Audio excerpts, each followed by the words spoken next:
अनिकेत को ऑफिस का काफी काम था, इसलिए वो देर रात तक काम करता रहा और सुबह जब उसकी आंख खुली तो अनिकेत हड़बड़ाहट में उठता है और जल्दी से बाथरूम की ओर जाता है। फिर जल्दी से नहाकर वो बाहर आता है तो देखता है कि उसके कपड़े प्रेस किए हुए बिस्तर पर रखे हैं। वो जल्दी से तैयार होकर कमरे से बाहर आता है और टेबल पर रखी नाश्ते की प्लेट में से एक आलू का पराठा हाथ में पकड़कर वो ऑफिस के लिए निकलने लगता है। तभी उसकी सबसे छोटी और मोटी बहन रूपाली उसे टोकते हुए कहती है, क्या है भैया, ये इस एक पराठे से क्या आपका पेट भर जाएगा? अब भरेगा तो नहीं मोटू, लेकिन लेट हो रहा ना, इसलिए बिल्कुल भी बैठकर खाने का समय नहीं है। मैं लंच ठीक से खा लूंगा। अच्छा, और लंच में क्या खाएंगे? बाहर का तो आप कुछ खाते नहीं और घर का लेकर नहीं जा रहे। अरे वो अब हकलाना बंद करो और चुपचाप यहाँ बैठकर आराम से नाश्ता कीजिए। अभी पूरा पौना घंटा बाकी है आपके ऑफिस टाइमिंग में। तब तक राजमा चावल भी बनकर तैयार हो जाएंगे। मैं आपके लिए लंच के लिए वो भी पैक कर दूंगी। अरे वाह, तो पहले बताना चाहिए था ना कि अभी समय है, और ऊपर से तुम मेरे फेवरेट राजमा चावल बना रही हो। फिर तो मैं जरूर लंच लेकर जाऊंगा, भले ही मुझे देरी क्यों ना हो जाए। ओए मोटी, ऐसा कर 2 पराठे और ले आजा।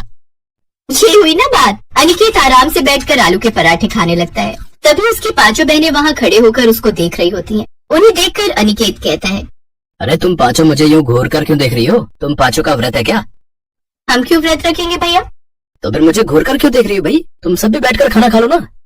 हम आपको इसलिए घूर रहे हैं क्योंकि आप अपना बिल्कुल भी ध्यान नहीं रखते। अगर हम आपको रोकते नहीं तो आप तो उस एक आलू के पराठे को खाकर ही सारा दिन निकाल देते। और आपको याद नहीं क्या भैया, माँ हमेशा क्या कहती थी कि कभी भी खाली पेट घर से नहीं जाना चाहिए। सच में मैं बड़ा किस्मत वाला हूँ जो मुझे तुम 5 ख्याल रखने वाली प्यारी बहनें मिली हैं। अब देखो ना, सुबह लेट उठने के बाद भी सब कुछ मुझे कराया मिल गया। यहाँ तक कि अलमारी से कपड़े तक भी नहीं निकालने पड़े। आप भी तो हमारा कितना ख्याल रखते हो भैया। हम 5 की खुशी के लिए दिन रात मेहनत करते हो, तो आपका ख्याल रखना तो हमारा फर्ज है।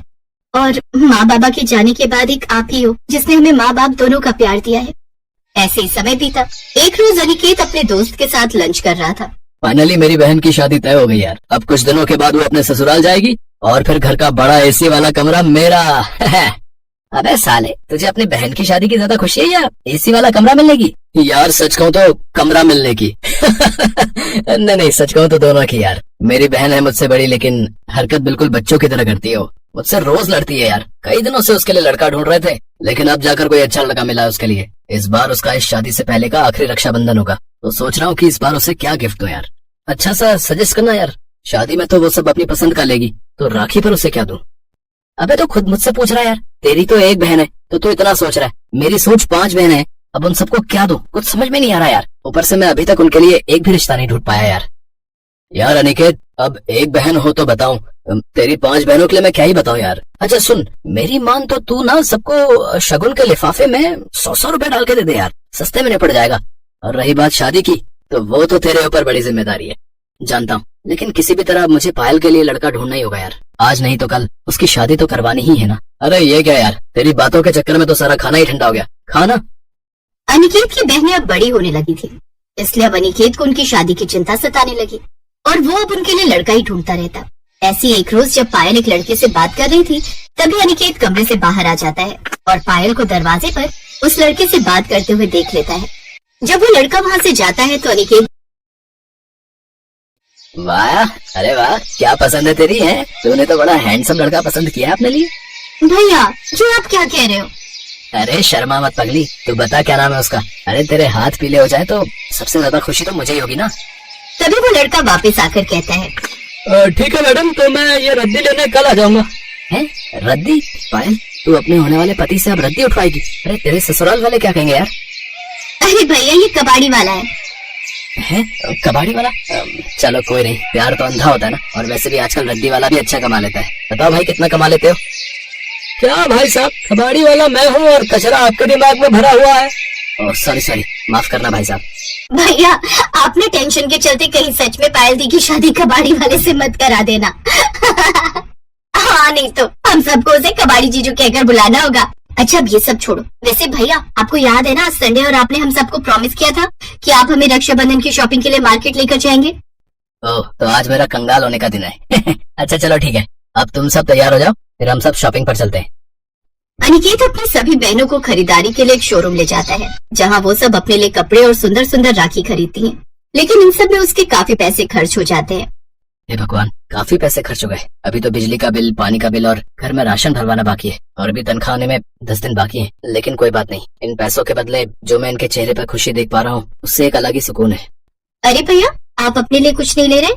नहीं, मेरे पास अभी कपड़े रखे हैं। वो कुर्ता पजामा लिया था ना दिवाली पर, तो बस वही पहन लूंगा। वो सब घर आ जाते हैं, लेकिन अब अनिकेत काफी परेशान था। अब उसके बाकी पैसे, बिजली का बिल, घर का राशन और बाकी खर्चों में निकल गए। अब उसके समझ में नहीं आ रहा था कि वो अपनी 5 बहनों को राखी का गिफ्ट कहाँ से लाकर देगा। अगले दिन वो ऑफिस में रौनक से इस बारे में बात करता है। यार रौनक, वो मुझे कुछ पैसों की मदद चाहिए यार। साल में एक बार ये त्योहार आता ना, तो अपनी बहनों को कुछ नहीं दे पाऊंगा तो अच्छा नहीं लगेगा यार। माफ करना दोस्त, लेकिन तू तो जानता है ना, शादी वाला घर है तो पैसे कहीं ना कहीं खर्च हो जा रहे हैं यार। लेकिन उनकी ये सारी बातें रूपाली फोन पर सुन लेती है। दरअसल गलती से अनिकेत के हाथ उसका नंबर डायल हो गया होता है। अब वो समझ जाती है और अपने बहनों से इस बारे में बात करती है। और फिर अगले दिन अनिकेत, पैसों का इंतजाम हो गया है, ये ले रख ले। ऐसे ही राखी वाला दिन आ जाता है। फिर एक एक कर सभी अपने भाई की कलाई पर राखी बांधती हैं। आप जैसा भाई भगवान हर बहन को दे, जो अपनी बहनों को माँ बाप जैसा प्यार दे। हाँ भैया, ऊपर वाला आपको सारी खुशियाँ दे। तुम 5 ही तो मेरी खुशी हो। तुम सब भी हमेशा खुश रहो। कुछ दिन बाद अनिकेत तनख्वाह आने पर रौनक को पैसे लौटाता है, तो रौनक उससे कहता है, अरे ये पैसे मुझे नहीं चाहिए भाई, क्योंकि ये मेरे पैसे है ही नहीं। ये तो मुझे तुम्हारी 5 बहनों ने दिए थे, जो उन्होंने अपनी पॉकेट मनी से जोड़े थे, ताकि तुम उनके लिए बिना परेशानी के तोहफे ले सको। और यार उन सब ने तो मुझे तुम्हें कुछ भी बताने से मना भी किया था। ये सुनकर अनिकेत की आंखों में आंसू आ गए और घर आकर उसने अपनी 5 बहनों को गले से लगा लिया।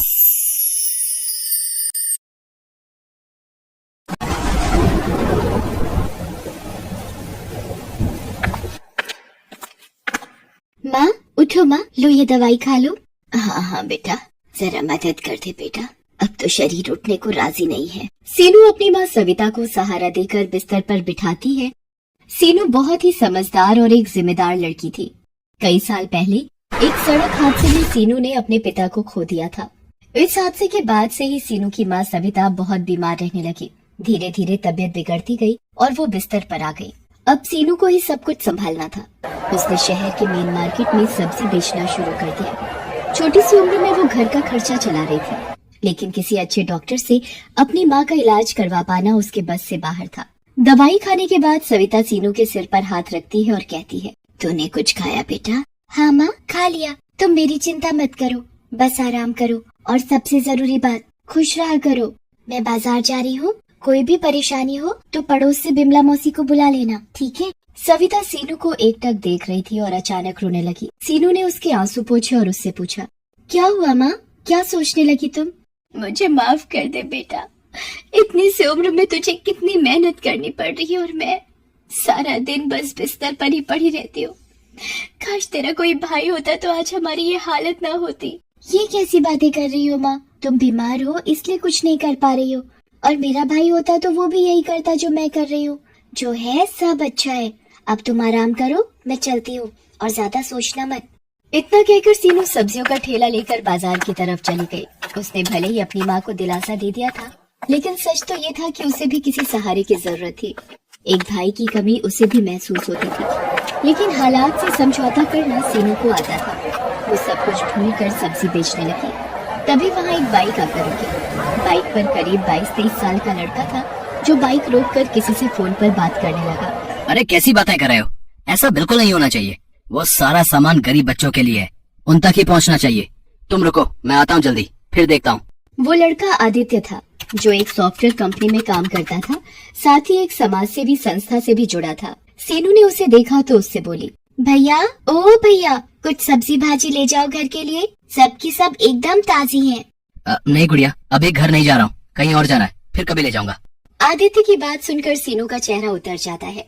आदित्य जैसे ही जाने के लिए अपनी बाइक स्टार्ट करता है तो वो स्टार्ट नहीं होती। वो कई बार कोशिश करता है, लेकिन सब बेकार। उसे देर हो रही थी, अब वो परेशान होने लगा।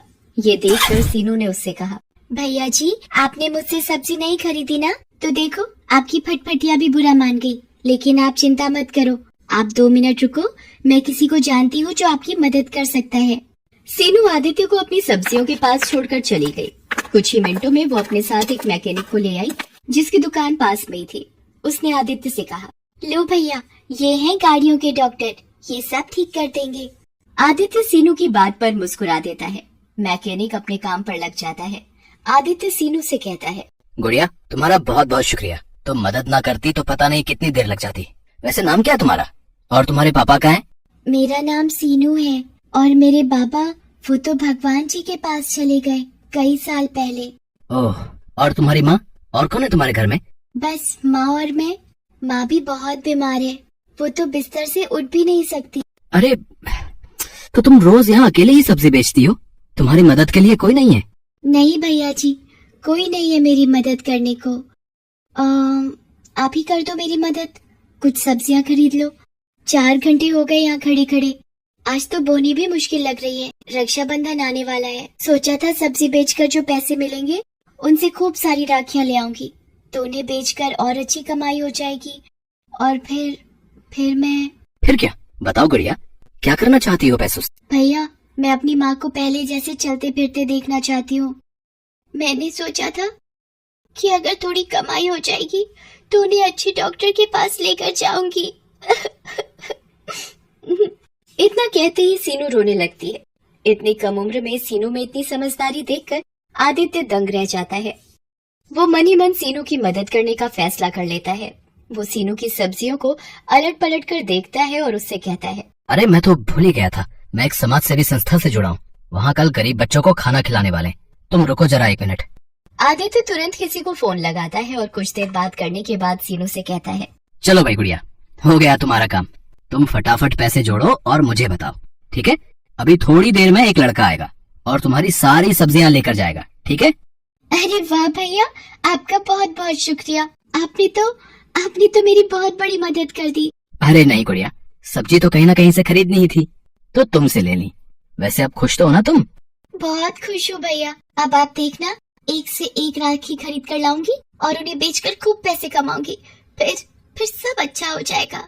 खुश रहो खुश रहो। अच्छा ये लो पैसे।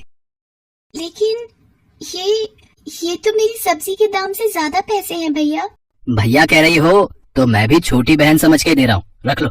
और हाँ, ये लो मेरा फोन नंबर, कोई भी मदद चाहिए हो तो फोन करना, ठीक है? मैकेनिक ने आदित्य की बाइक ठीक कर दी थी। आदित्य सीनू के सिर पर हाथ रखता है और फिर अपनी बाइक लेकर चला जाता है। सीनू काफी देर तक आदित्य के बारे में ही सोचती रही। शाम के वक्त आदित्य की संस्था से एक लड़का आकर सीनू से सारी सब्जी ले जाता है। सीनू बहुत खुश थी।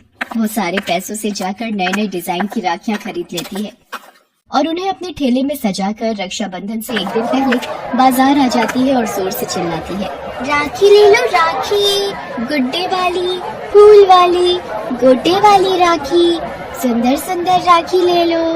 सीनू कई घंटों तक ऐसे ही आवाज लगाती रहती है पर कोई भी उससे राखी नहीं खरीद रहा था। दरअसल कुछ ही दूर राखियों की एक बड़ी सी दुकान थी जहाँ सीनू से ज्यादा वैरायटी की राखियाँ थी, इसीलिए सभी लोग उसी दुकान से राखियाँ खरीद रहे थे। ये देखकर सीनू फिर से उदास हो गई थी। शाम हो गई पर उसकी एक भी राखी नहीं बिकी। वो अपनी राखियों के साथ घर पहुंची तो उसे उदास देखकर सविता ने पूछा, क्या हुआ सीनू, जाते हुए तो बड़ी खुश थी तू। क्या बताऊं माँ, पूरा दिन धूप में चिल्लाती रही पर किसी ने एक भी राखी नहीं खरीदी मुझसे। सब लोग उस रामलाल की दुकान पर ही जा रहे थे। कल रक्षाबंधन है, अगर कल भी मेरी राखियाँ नहीं बिकी तो क्या होगा माँ। हिम्मत मत हार बेटी, भगवान किसी को तो भेजेंगे। सीनू ने अपने सारे पैसे राखी खरीदने में लगा दिए थे। अब तो उसके पास बेचने के लिए सब्जियां भी नहीं थी और ना ही वापस सब्जी खरीदने के लिए पैसे।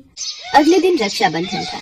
वो सुबह सुबह ही अपनी राखियां लेकर बाजार पहुंच गई। एक दो लोगों ने आकर उसकी राखियां देखी जरूर पर खरीदी नहीं। दोपहर हो गई थी। सीनू का सब्र टूटता जा रहा था। तभी उसने सामने से आदित्य को आते देखा। अरे भैया, आप कैसे हो आप?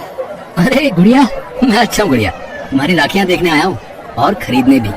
अच्छा तो लीजिए ना, ये देखिए, इस पर कितना प्यारा गुड्डा लगा है और ये फूल वाली अच्छी है ना।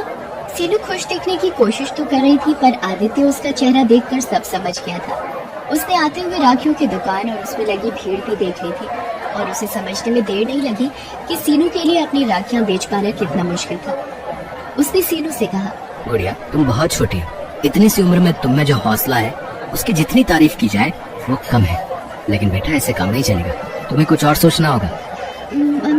मतलब भैया मैं कुछ समझी नहीं। आदित्य उसकी तरफ देखकर मुस्कुराता है और अपनी बाइक साइड में लगाकर सीनू की जगह जाकर खड़ा हो जाता है। और जोर जोर से चिल्लाने लगता है। ले लो किस्मत वाली राखी ले लो। इसे खरीदोगे तो किस्मत खुल जाएगी, हर मुश्किल दूर भाग जाएगी। जिस भाई की कलाई पर बंधेगी ये राखी, उसकी उम्र 100 साल की हो जाएगी। ले लो ले लो ले लो। आदित्य की पर्सनैलिटी बहुत अच्छी थी। लोग उसे राखियां बेचते हुए देखकर पहले ही चौंक गए थे। ले लो ऊपर से आदित्य का उनको बुलाने का तरीका भी मजेदार था। धीरे धीरे लोग उसके पास आते गए। सीनू ने राखियां बेचती गई और आदित्य इसी तरह मजेदार बातें करके लोगों को आकर्षित करता गया। कुछ ही देर में सीनू की सारी राखियां बिक गई। ये देखकर आदित्य बहुत खुश हुआ। उसने सीनू से कहा, देखा गुड़िया, ऐसे बेचते हैं सामान। सारी राखियां बिक गई तुम्हारी? नहीं भैया, सारी नहीं बिकी, मैंने एक राखी बचा कर रखी है। लेकिन क्यों गुड़िया? अभी तो तुमने एक ग्राहक से कहा कि सारी राखियां बिक गई हैं, उसके लिए नहीं बची। तुमने ये राखी उसे क्यों नहीं दी? क्योंकि ये राखी बेचने के लिए नहीं, बल्कि मेरे भैया की कलाई पर सजने के लिए है। मैं जानती हूँ कि मेरी हैसियत बहुत छोटी है। मुझे हमेशा से एक भाई की कमी महसूस होती थी। अगर आपको बुरा ना लगे तो क्या मैं आपको राखी बांध सकती हूँ? क्यों नहीं गुड़िया, मेरी भी कोई बहन नहीं है। और सच कहूँ तो तुम्हें देखकर मुझे भी ऐसा ही लगा कि अगर मेरी कोई छोटी बहन होती तो बिल्कुल तुम्हारे जैसी नटखट होती। इतना कहकर आदित्य अपना हाथ सीनू की तरफ बढ़ा देता है और सीनू उसकी कलाई पर राखी बांध देती है। दोनों बहुत खुश थे। फिर आदित्य अपनी जेब से एक तोहफा निकालकर सीनू को देता है। सीनू चौंक जाती है और कहती है, अरे भैया, ये मेरे लिए? हाँ तुम्हारे लिए ही है। अब बातें छोड़ो और जल्दी से इसे खोल कर देखो। सीनू जल्दी से अपना तोहफा खोलती है। उसमें शहर के एक बड़े डॉक्टर से अपॉइंटमेंट का पर्चा था। सीनू की आंखों में आंसू आ जाते हैं। वो बस आदित्य को देखती रह जाती है, कुछ नहीं बोल पाती। तुमने जितने दुख झेलने थे झेल लिए मेरी बहन। अब तुम्हारा भाई आ गया है जो सब ठीक कर देगा।